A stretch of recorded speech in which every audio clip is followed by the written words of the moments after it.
I know that Noriko and Bridgette, you've been keenly listening in to what's been said there, and I actually there's a really well-known saying that I just want to drop in. It's from a dead white man, so whether or not it's going to work as a framework, but I just thought I'd drop it in anyway because in these times, so it's from Buckminster Fuller, that sort of inspired generalist, but he had this to say. He said, in times of increasing uncertainty, the only way to predict the future is to design it.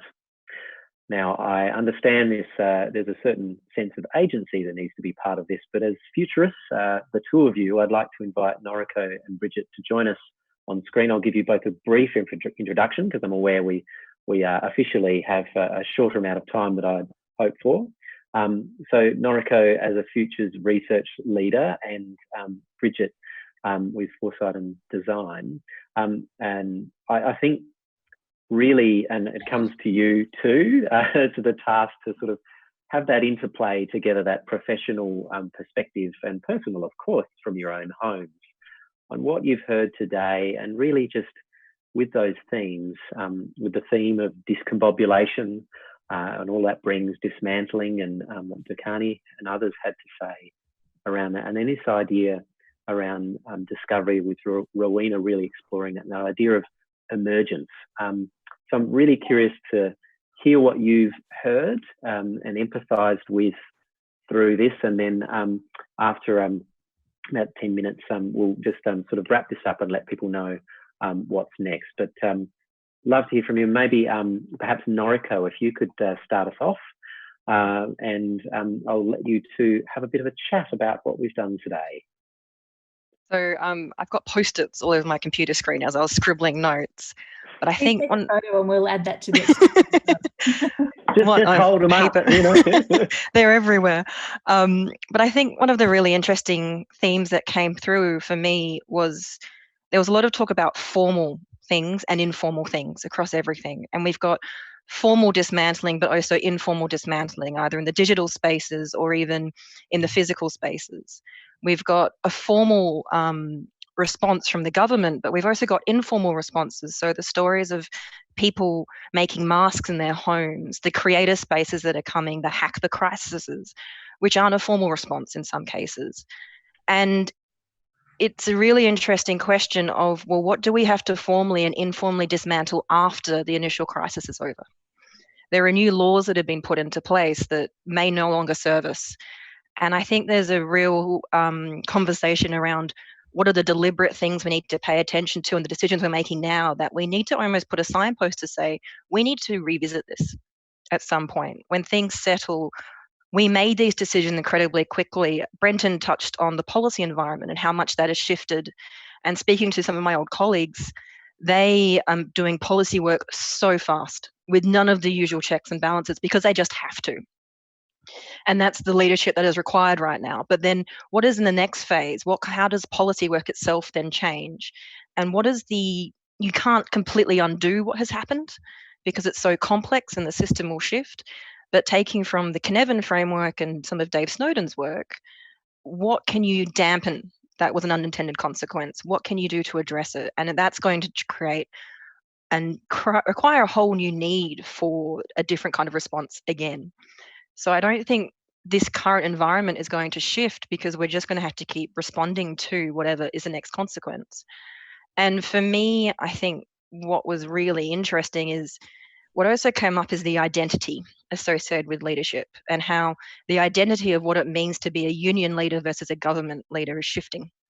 The identity of the relationships between business and industry and universities has all been renegotiated in a very short amount of time. And there's formal renegotiation going on of these responses because people are in formal positions of authority, but there's also the informal renegotiations of what's going on, renegotiating who we trust and how we trust. And there's been some pretty significant shifts in a very short amount of time. And we often pay attention to the formal, but we don't tend to notice and bring out the informal quite so much or notice it. And I'll say one more thing before I take up too much more time. I think there's a really interesting question here about making a deliberate noticing of what's being done. Are we bringing something back from the past, or are we creating something new? Because there's so much change going on right now that it's all considered the same thing. And there's a lot of talk about depression era economics and frugality and planting vegetable patches, but we're not in the same environment that we were in the Great Depression. The digital connectivity and the informal networks that we have, and identities which now transcend nations and nation states. So yes, we're seeing a solidification of nation states in the formal sense, but in the informal sense, we talk to everyone around the world very, very easily. So identity is shifting there. So for me, it's becoming really interesting to see, well, what have we actually brought forward versus what's new and what's changed?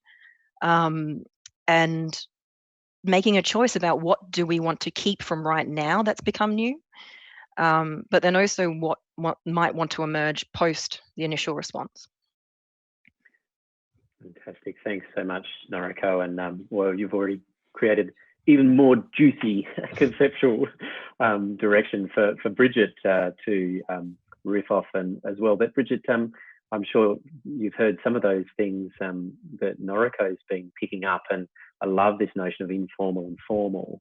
What are you seeing, and where are you seeing things? That was a really lovely way to spend a bit of time today. I have to thank everyone for not only me being part of this today, but for the privilege of being part of that conversation. I don't have sticky notes everywhere, but I have a list of comments in an Excel spreadsheet because I do follow instructions. Not always, but that kind of brings me to a couple of points that I have going through my head. The first is that I agree with a lot of what has just been said, but I also disagree with some of it. And I think it's around that tension between all of the really good points that were made and the need to do something. So this tension between action and inaction and agency, and finding that agency within ourselves. Some of the things I was thinking about were there is need to act quickly. Well, yeah, but do we really have to act quickly on everything? Yes, we need fast responses to certain points in a crisis, but not with everything.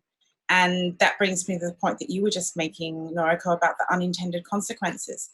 For the sake of a couple of days and making announcements about certain things that allow people to go and stop and think and reflect on this being a particular issue, some organisations, some positions or leaders in authority could have said, we're working on this and we'll come back to you because it's complex and we have an answer and we need to work through it, but be assured that we're doing something about it. So whilst I fully agree that we needed quick, agile, fast responses, we actually needed more deliberation around some of those responses as well, because now we've got these unintended consequences that are freaking people out even more. So in finding that certainty and uncertainty, which seems to be, for me, that's the thing that comes up all the time, that we have this expectation that leaders are there to lead. That's what we're told. But maybe leaders are there to actually acknowledge the possibilities as much as the things that are actually being done. When we get to a point of thinking about leadership, then it's about ourselves leading as much as those in, and I think Rowena did this really, really elegantly, about people in leadership positions versus leaders. There are lots of leaders doing stuff within communities, initiating things, getting support mechanisms happening. This reflects what everyone else has said about these new emergent possibilities. But there's lots of leaders that are stuck in those old paradigms. And as we move into these new areas or these new possibilities, we need to decide, as everyone has said, about what are the not just the new skills and the new systems, but what are the patterns that we have got ourselves into that we can shift? Because it's not actually about changing the world. And anyone who knows me knows that I say this frequently. We don't need to change the world. We just need to change certain parts of systems, which not only allows us to find the things that will be most effective, but also allows us that time to, as Rowena said, prototype and iterate and do things slightly differently. And learn from that as we go. Because at the moment I'm seeing lots of blame storming. Do we sue China? Do we go to war with China? Do we blame the World Health Organization? Do we blame people in a lab for concocting something that is unknown and misunderstood? All of these things are about people feeling uncomfortable. And I think that for me, it comes back to where we are situatedness in the world and who we are as a person, as an individual, as part of a bigger collective, and acknowledging that we are not the only person, that there are others experiencing similar things but also completely different things. That when we have choice and agency, and we do have choice and agency, which is what some of the points that have been made by others here, we also need to think about when we make those choices and we have agency, who gets lost in that? So when we make decisions, which we is it? Which group of people? Which collective? Who are we making decisions on behalf of without acknowledging that or being aware of that? When we dismantle stuff, what is it that we're leaving behind? But what do we actually have to take with us? And what do we learn along the way? And I have all of these foresight models going through my head as I'm speaking about this. And this is not an academic lecture. But for me, it's about holding all of those things together and lightly, as everyone has said, but equally, and acknowledging that we need to hold multiple diverse perspectives and possibilities kind of simultaneously and kind of with equal gravitas or with equal significance, because everyone that we work with is going to have something slightly different to say, whether that is someone based on their age, their ethnicity, the job that they do, who they look after, what other responsibilities they have, their access to funds and resources. And that's not just about the crisis that we are in now, but where we go to next. And that's the other thing I just want to comment on briefly, because I'm probably killing time here. This whole notion of normal. Right now, this is normal. This is normal. This is the new normal. So when we keep talking about the new normal, sorry people, this is it. We're not going to shift from that for a little while, and what we shift to is just going to be, as everyone's saying, a new normal. But if we continue to see it as reverting to what we had, then all we risk doing is propagating that business as usual, and we need shifts. And it's not going to happen because of different levels of cultural change and social change and corporate change. Everything works at a different level and a different pace, and we're not at a point, I don't think, where any of that is in sync. And that's really hard for someone who's trying to lead individually and collectively. And the scale of the responses give us that hope that I think Rowena was talking about, the hope that we can move towards something different.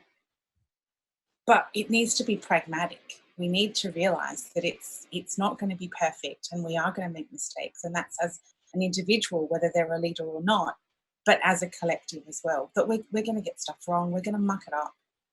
And some of the choices that are particularly facing people in frontline roles at the moment about who to save first, those are awful, awful choices for anyone to ever have to make. But they're the big, really hard choices that we're seeing. I'm grateful I don't have to make them. But we need to support those who are challenged with those and understand that when we're fighting for a packet of flour or a packet of toilet paper, someone else is actually fighting over bigger resources that are much greater than us.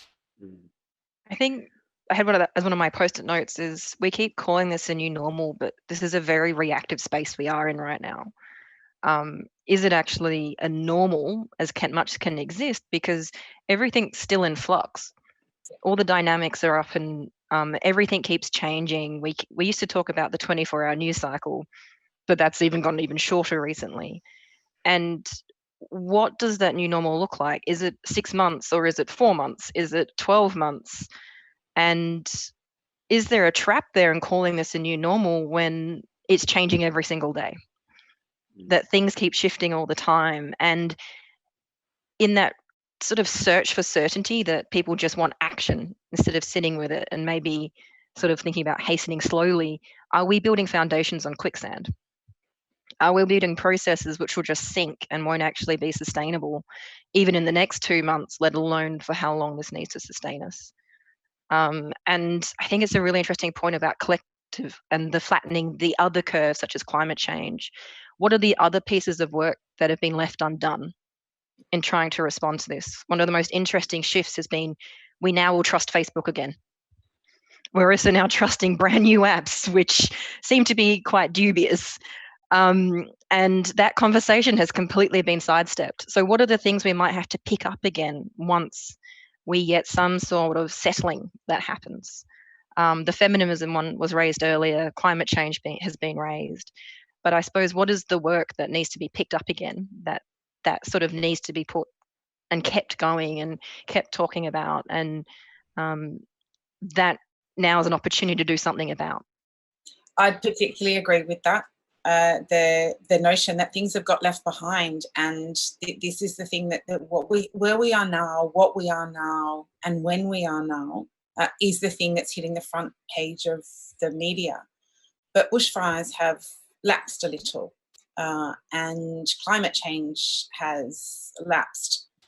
Unfortunately, those are two things that are going to really suffer from the constraint that we're living in, that will bring new challenges as we move through different seasons over the next 6 to 10 months.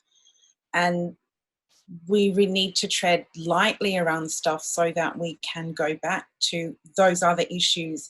And this is the challenge of holding so many things in play, and acknowledging that this is complexity that gets touted by every second person, I think, at the moment.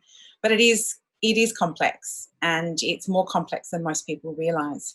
And the dumbing down and the oversimplification of things, that the notion that you can bake bread and all will be fine, or that we can just start homeschooling and all will be fine.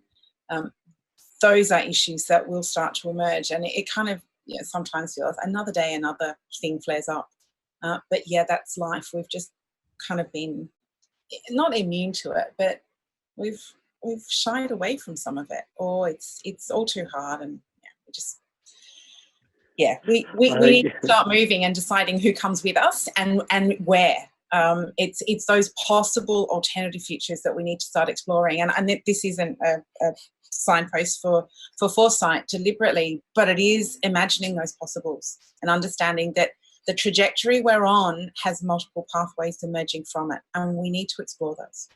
And I think that's one of my other points, just quickly though, is talking about who has got the headspace to do this work right now. And that's another group that we need to keep the space open for, is that it's a privileged position to be able to think about what future could emerge, when there are people who are just worried about, do I have a job? How long will my job last? Do I have somewhere safe to quarantine or work from home? And it's a position of privilege to be able to have access to this information and where it is. And so what does leadership mean in a context where you've got an even potentially broader range of emotional states than normal, or broader ranges of, or inequalities have been brought to the fore? And those power dynamics have really shifted, or gone forward and backwards, and to balance all of those different perspectives, as Bridgette was saying earlier. And I think, thanks, Noriko, and thank you, Bridgette, so much for those reflections, which have grown the considerations of leadership in all times of uncertainty. And I know that people can follow up the work that you've been doing as futurists and as thinkers, and that would also go for those people who've spoken. So I might do a few thank yous, Kristen, around who's brought this conversation into focus. So I certainly want to thank you, Kristen, for convening this and bringing this together and being able to reshape, a festival into a lunchtime, an extended lunchtime. Thanks to those of you who are still with us. And absolutely love to thank, I know you're still with us, Brenton, Durkani and Rowena, for your powerful insight and wisdom. Oh, lovely to have you switched on. Did anyone else want to switch on just while we're there? Great. Look, I think, as I've mentioned before, this will be all brought together, and that includes the commentary that we've had from you as participants online with the YouTube stream. And I do really want to thank Diana, and I want to thank Daniel, and also Lee, who's been connecting us with the social media universe for helping to make this happen, because it's been a technical feat to pull this together. And so, Kristen, I think I'll exit and just hand over to you around what this means for you and the work that you and Mod are doing. So thank you very much for inviting me to be part of it as well.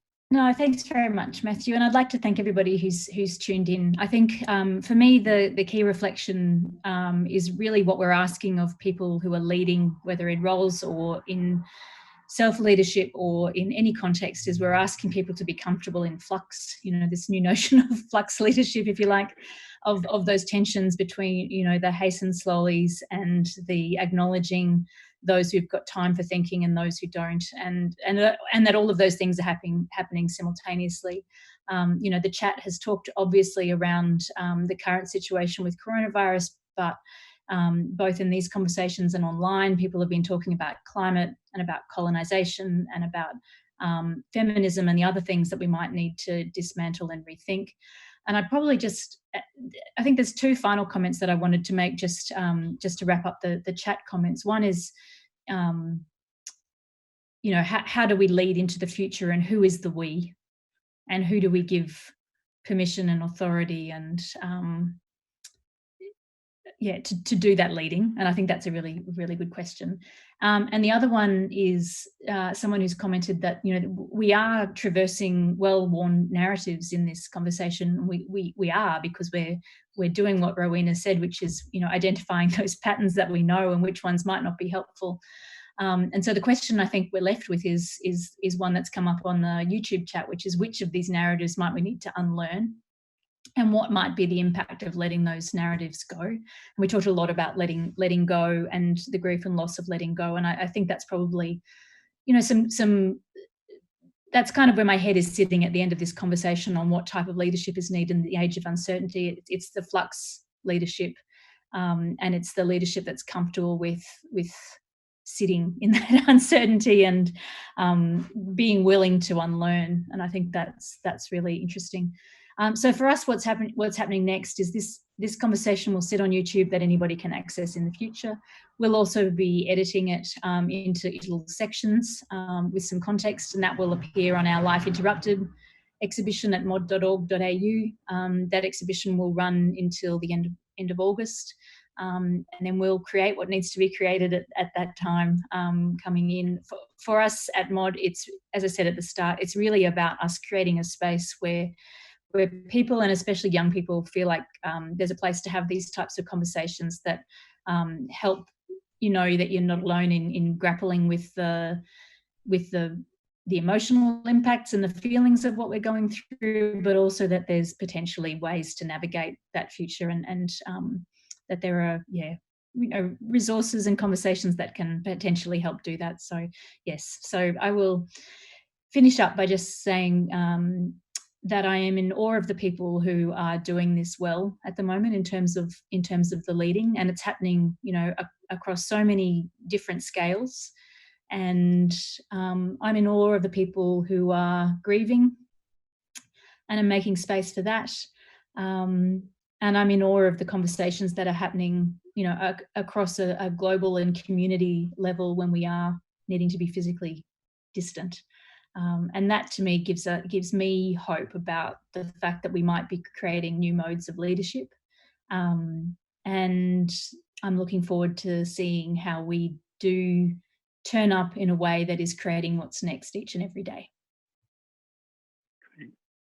Thank you all very much. Thanks, Matthew. And thank you. And we'll see you for the next conversation. Bye.